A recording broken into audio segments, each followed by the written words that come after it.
Welcome to Rising from the Rubble, the podcast where we share real life stories of people who have faced life-changing events like burnout, redundancy, depression, and found a way to rise stronger than before.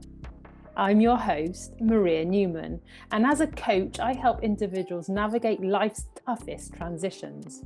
Whilst listening to this podcast, you'll hear inspiring stories and coaching insights that will empower you to reclaim your confidence, redefine your future, and rise from your own rubble. It's now time to sit back, relax, and enjoy listening to our episode.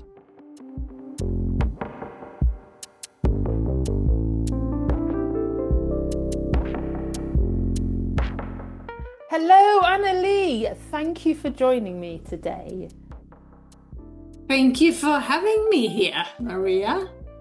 I'm so grateful for that.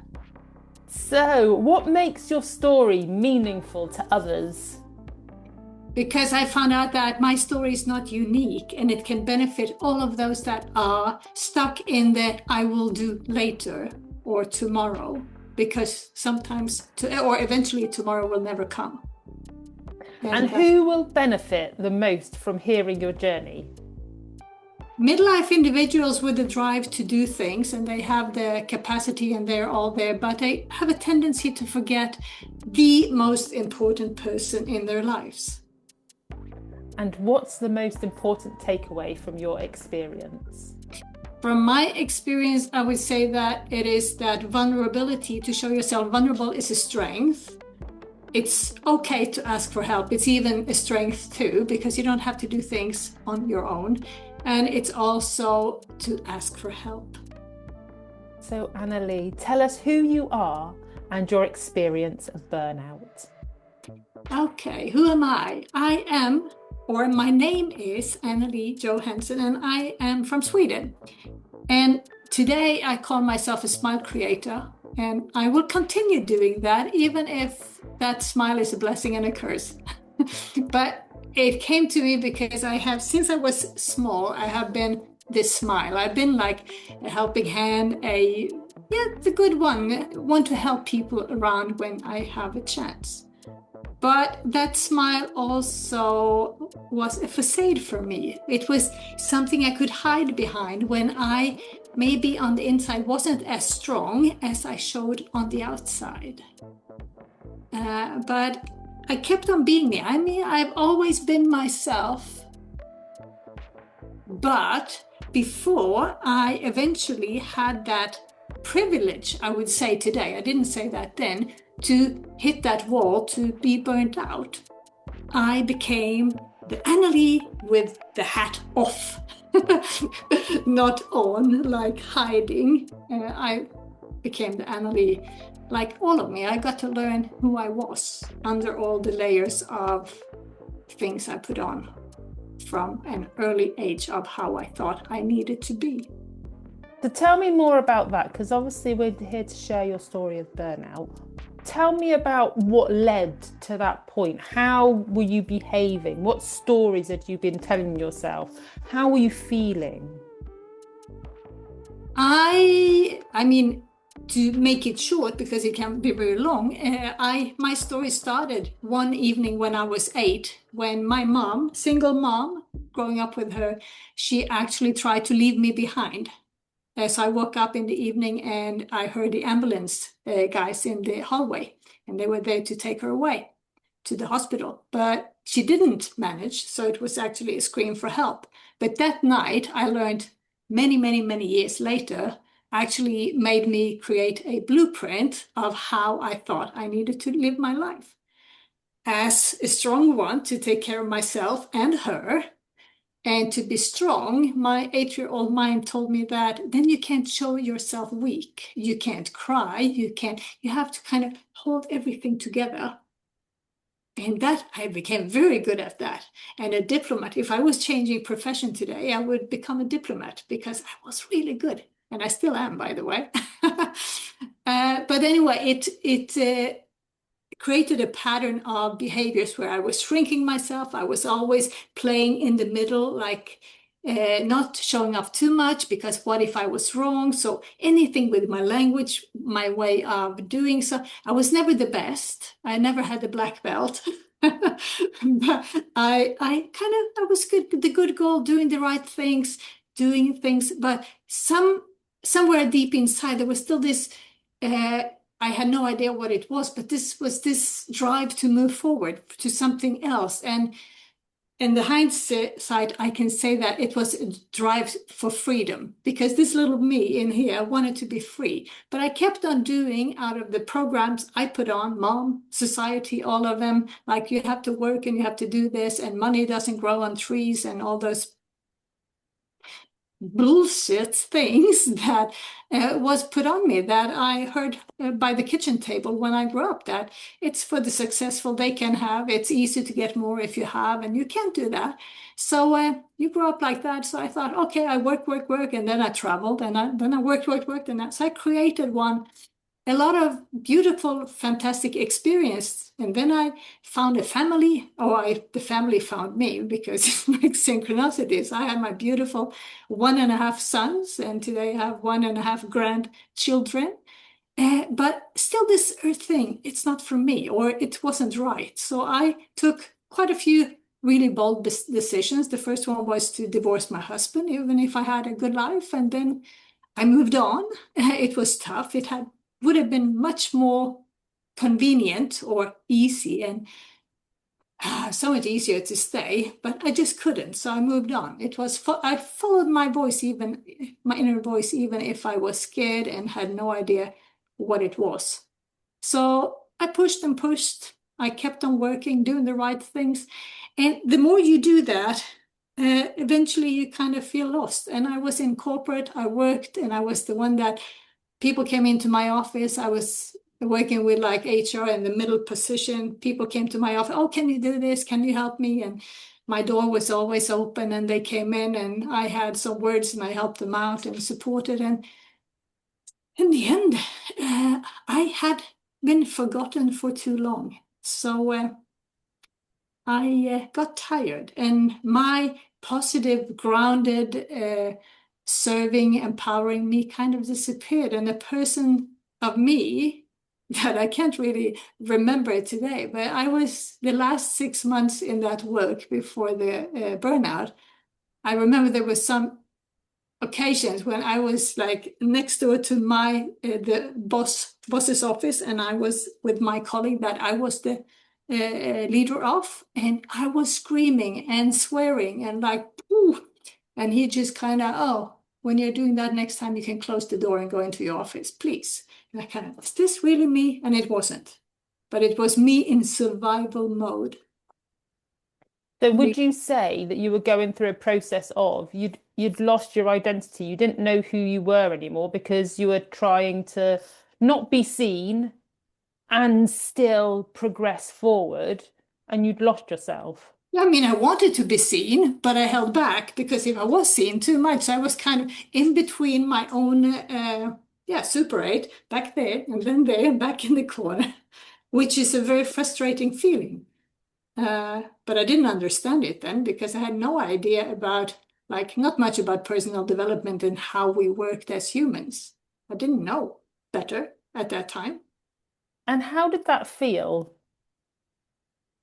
I felt very lonely, because a part of my paradigm, or my program I put on early, was that not to show myself weak. And of course, if with that, I have to take a deep breath and, oh, I can do this, it's fine. But I remember like could it be like the last couple of months in my work before I had that burnout, came to work, I was intending to do maybe some solving some problems, I don't know. I was sitting there watching the window, and like 8 hours later, it still wasn't solved. And I asked myself the question many times, is it me becoming stupid, or is it the computer system? And looking in hindsight, I realized it was actually both.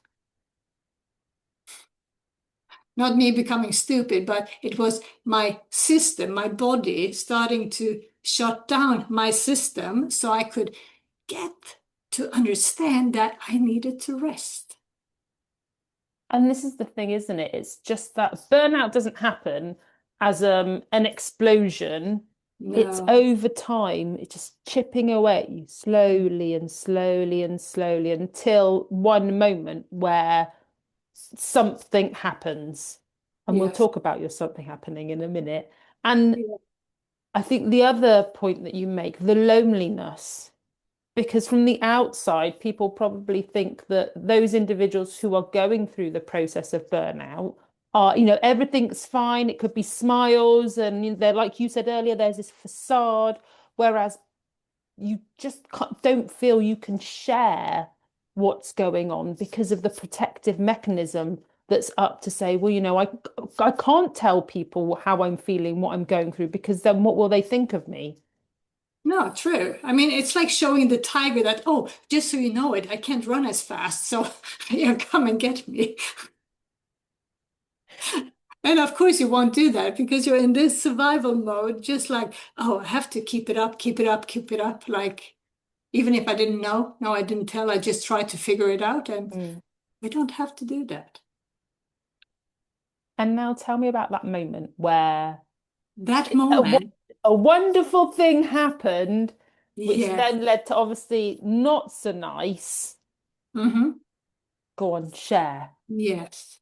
There was this day, it was the 30th of October 2012 at 8:15 in the morning.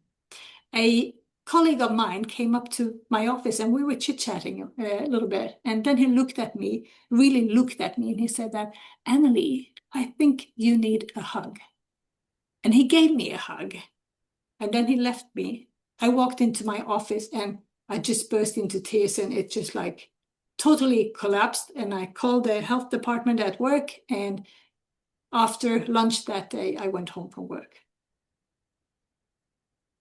And I'm forever grateful for that most important hug in my entire life. And it will be until the end of the day I die, even if I become 105 as planned. That's a different story. That's a different story. So, what do you think that hug did for you that something else didn't to make you, I'm going to say, like, wake up to how you were Yeah. really feeling? What that hug did was it actually pour down the last pieces. I mean, the fence was crackle. It was falling apart because I didn't have any energy more. But it was kind of kicking off the last piece of the fence because suddenly you could feel someone that felt me. So you got the emotional, like someone cared for me and see through it. And somewhere I believe that there was some kind of connection there too that I just resigned. You say resign? Yeah, I just Yeah, let go yeah. to it. And it was such a feeling of relief, like if everything, all the burden was away from my shoulders, and it felt like when you were a kiddo and you just crawled up in your mom's lap and like, oh, we're taken care of, kind of. No responsibility. I just let go. I don't have this responsibility anymore. And knowing someone actually saw you for you for the Yeah, struggles that you were going through, as opposed to Anneli with the mask on, I can handle anything. They yeah. saw through that. Then do you think that gave you permission to go, okay, I need to do something different? Yeah, I do Because believe that that little child of mine within, she really like, she craved for that so much, uh, that embrace, that caring. So she just grabbed it. Pure survival there too. This is our chance to get out of here. so then what happened? Because you've gone home, you've tried to release all of the information, all the emotion. What Yeah. happened next? I stayed home for 3 months and then I started like coming back a little bit. But the doctor said that just so you know, you will be stress sensitive for the rest of your life. And I kind of, what the hell? Has the job sabotaged me? I mean, I'm the most stress resilient person I know. But she meant that in this particular situation. So she said that if you leave this place and you come back, nothing changed, and you come back in 10 years' time, your And you can have lived a 100% good life in 10 years. You come back and it will be back to the red alert again. And that scared me a lot. So I actually decided to force them to have me leave. So I got 6 months paid salary for leaving. And I went to work and I had a meeting. And I came back from the meeting and there was two parties of the colleagues. One half of it, they said like, oh, what happens? Oh, this is my last day here. I'm going home this afternoon. And they said, oh, yeah, but what if you don't find a new job? And then there was the other part. They said that, oh, congratulations, good luck, and the best of luck to you. And I'm so grateful again that I still managed to listen to that voice within, because otherwise I would have chosen so-called safety and I would have been torn to pieces and wouldn't have been here today. So how did you build yourself up to be strong and to be you again, as opposed to the you who was wearing the mask? Yeah. I when I recovered a little bit, home and rest and just forest walks and doing nothing, I just made another deep decision that to make this worth it, because it was a big thing leaving corporate and leaving things, safety, money, everything. I have to make it worth something. And then I have to understand what happened, because after a couple of weeks at home, I realized it's not my work, it's not my colleagues, it's not the world out there, it's actually me. And then those things started showing up when I started listening within and digging, and I took help and the therapist, the coaches, along the way. So my personal development journey started there for me to learn what happened, which was an amazing journey, a painful journey. But good journeys are painful at times. To tell us about that journey, because there will be people listening who are going through their own silent burnout, thinking, well, this is it. I have to ride the wave. Yeah, I mean, all change you need a decision to start. And my decision was to start learning. And then I found when I made the decision, some help came, and this coach or whatever was there then. And then we opened one room and then evolved through that. And then you find the next one, because you have to take it in steps. So the right help at the right time. So the person that I was helped by then, I don't need now, because now I need something else. Because you open like one door at a time and things come up and you have to learn how to deal with it, not to dwell on it or like, oh, my story and it's a pity and this their fault.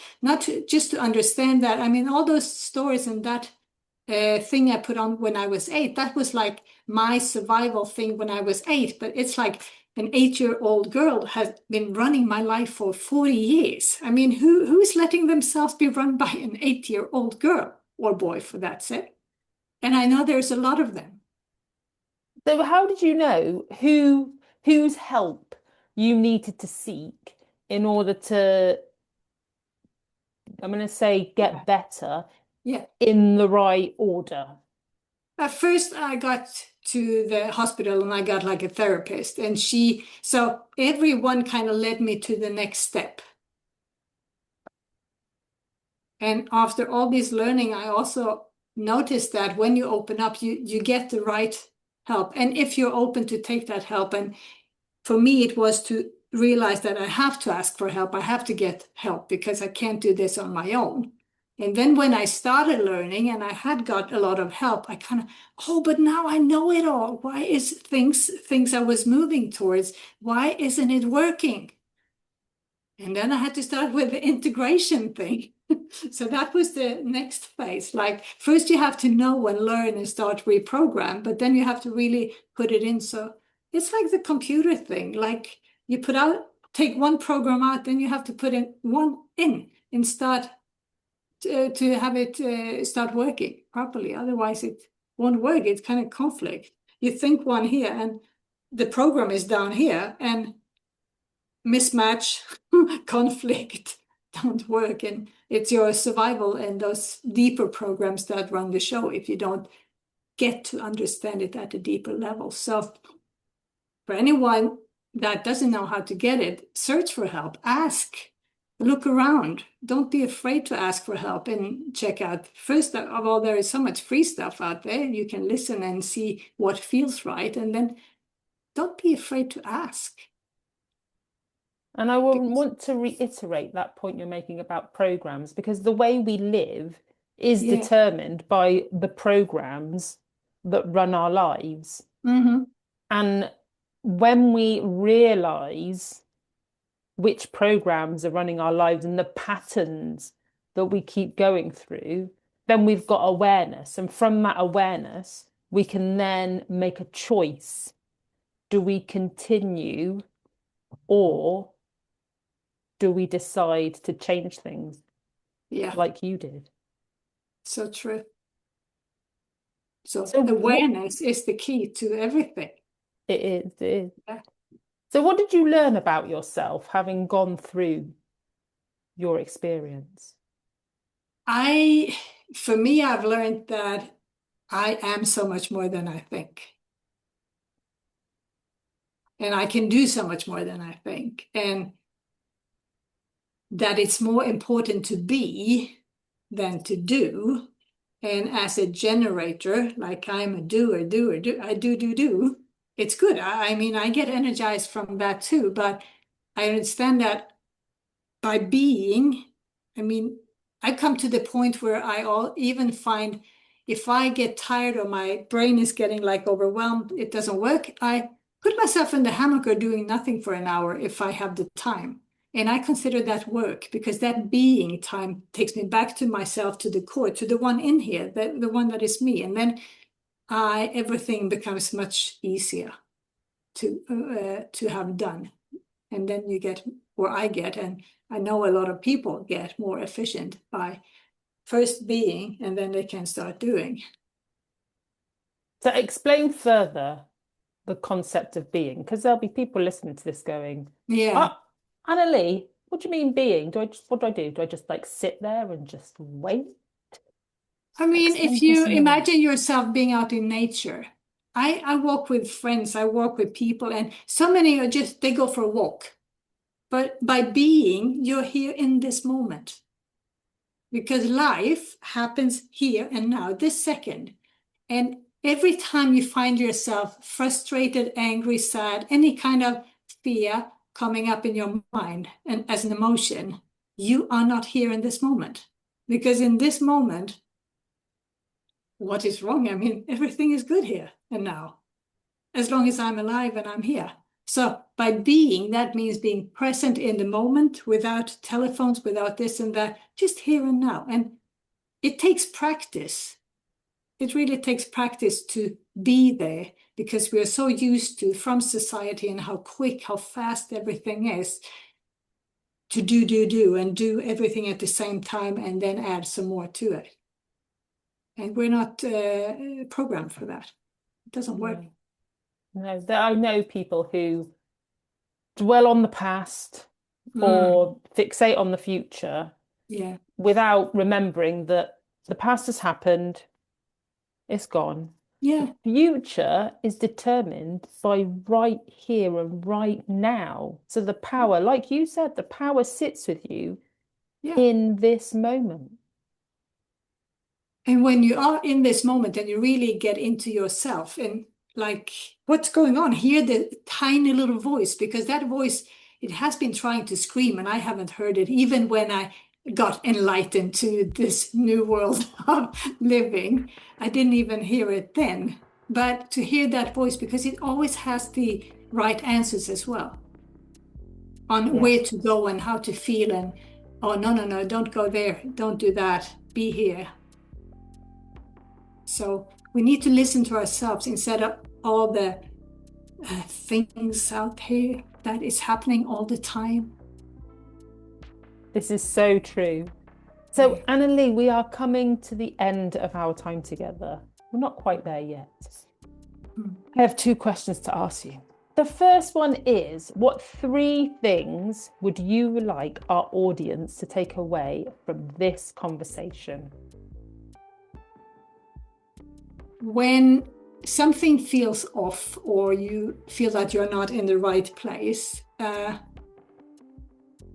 never ever think that something is wrong with you. Look within, and if you don't find the answers, ask for help. Ask someone who can give you a different perspective on what it is. And normally the problem disappears because you can see it from another way. And then, like, my greatest learning, like, you are so much more than you think, and you can accomplish, and you can be so much more than you think if you just think, and if you just believe it. Was that two, right? That's two. Yeah.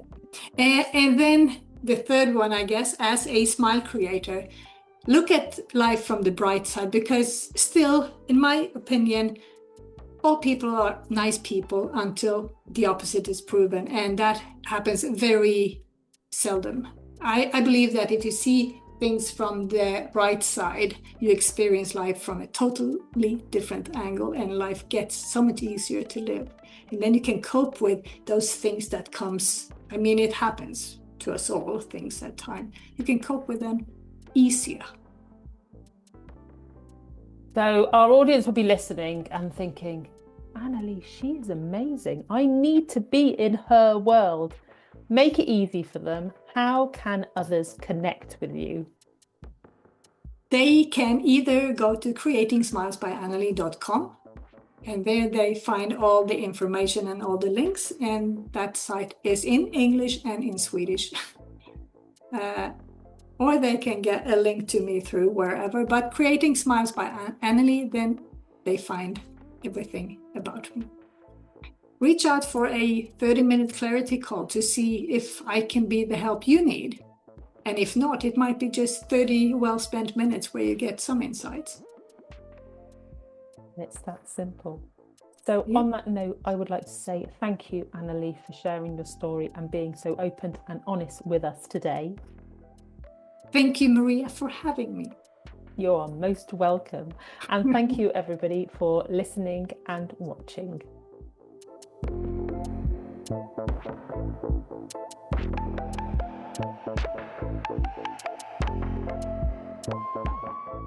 Thank you for listening to Rising from the Rubble.